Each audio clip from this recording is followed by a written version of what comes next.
Riot police have used tear gas and pepper spray against demonstrators at an anti-government rally called as part of a general strike in Athens. It follows anti-austerity protesters throwing petrol bombs and bottles at police. 50,000 Greek workers walked off the job for the 24-hour strike. They're protesting against billions of dollars worth of new salary and pension cuts being discussed by the government and its international creditors. From Athens, Barnaby Phillips reports. These were the ones that came first, families against cuts in child benefits. But inside the parliament, even on this day, the politicians were working on a further round of tax increases and spending cuts. We're not asking for charity, we're asking for work. Do you understand? What are those members of parliament doing? We're mothers and we feel pain for this country.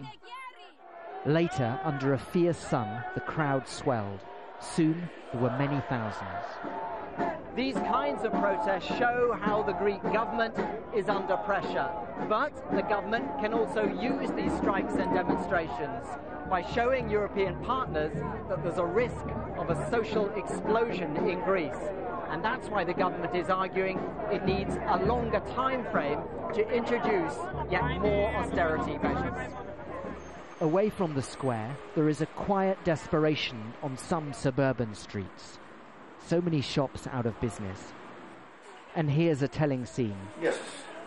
A man comes into a pharmacy looking for drugs, but he's turned away by the pharmacist, Andreas, who can no longer afford to give credit to anyone insured by the government's healthcare fund. The government says that only when it gets more emergency funding from abroad will it be able to pay all its debts to the pharmacies.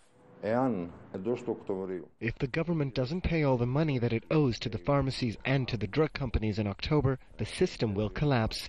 Drug companies will be in trouble, many will close, so will pharmacies and so will wholesalers. In and around the square, the protests turned ugly, like so many before. This was the work of a determined minority, spoiling for a fight with the police. But don't underestimate the contempt so many here now feel for the authorities, as Greece's economic troubles go on and on.